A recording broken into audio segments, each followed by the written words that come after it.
Hello, so this is a video about O-rings and everything you need to know about them. So each system has a front O-ring and they also have a rear O-ring which is for the motor connection.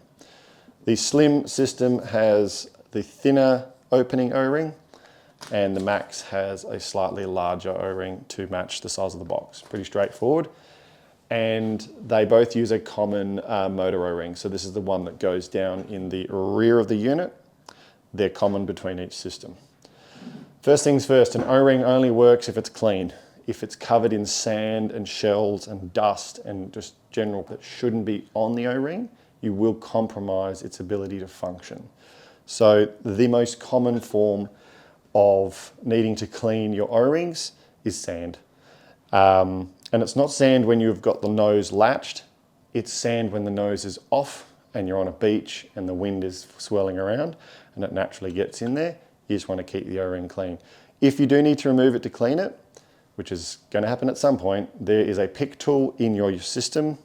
You simply get the pick tool with a sharp little point and you try and scoop underneath the O-ring and just pull it out. To clean it, it's really simple.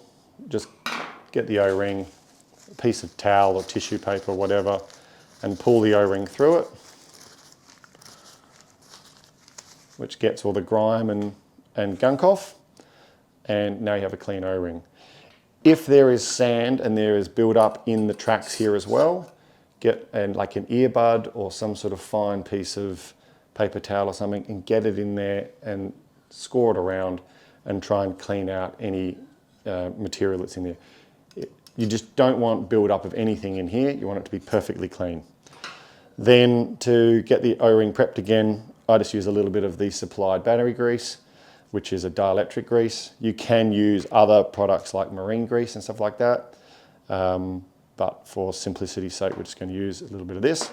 I just put a bit on my finger, it's safe to touch, and I smear it back on the O-ring. The main reason for this is it actually helps. It gets tacky and it wants to stay in the housing. To get it back in the housing, I just lay the O-ring gently over the top and I sort of tap my finger on top of the O-ring and I want it to sort of naturally go back in the groove. If you try and force it down in a corner and then push it all the way in, it can sometimes pull up and it won't actually want to seat. And then I use the flat edge of the tool to just gently push it back in, like that. And then the last step is I just get a nose cone, I just push on it, or you can latch it up, and then that will push the O-ring fully seated back into the unit. Same process for the Slim. For the motor plug, it's exactly the same.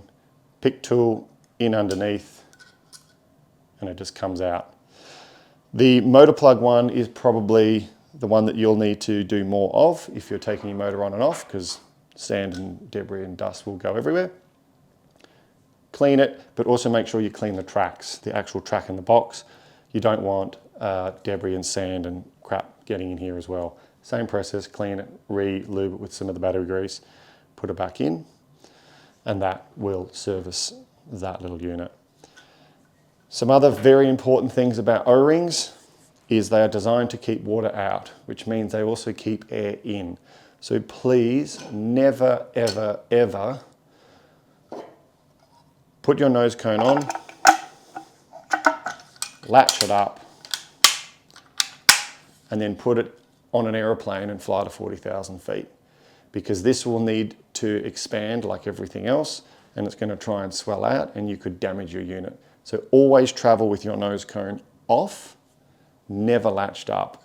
Another tip is don't have your nose cone latched up in this state and leave it on there for days and days or weeks or months on end, because over time you will crush the O-ring and it'll want to deform a little bit and lose its sort of springiness. If you forget, which like I've done before, I've left it clamped up for weeks on end, undo the latches, take the nose cone off, pick your seal out, put your spare one that comes in the kit in there, and allow your O-ring to just have a few days of no pressure, and it's going to expand back out and it'll reform back into its shape. So that's about it for O-rings.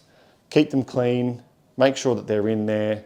It should go without saying, but to cover all bases, you cannot operate this system without both O-rings in place. You must have your motor O-ring in place. It's your responsibility to check that the bright blue O-ring is in place before you put your motor on, and the bright blue O-ring that's in the front of the unit is also in the front of the unit to allow the nose cone to fully seal properly. So that is part of your responsibility of operating the kit, and every kit comes with spares, so there's no excuse to be in the water without it. The last thing that is incredibly important, don't put glue or some sort of adhesive or something like that in here if you're trying to just keep this in permanently, because if you do that, you will create a false seat for the O-ring, and then when you go to put your motor plug on there, it's got nowhere to squish, it's got nowhere to go. It is designed to squish, so please don't try and glue your O-rings in with some sort of glue. Other than that, that's pretty straightforward. Hopefully this helps. Have fun in the water.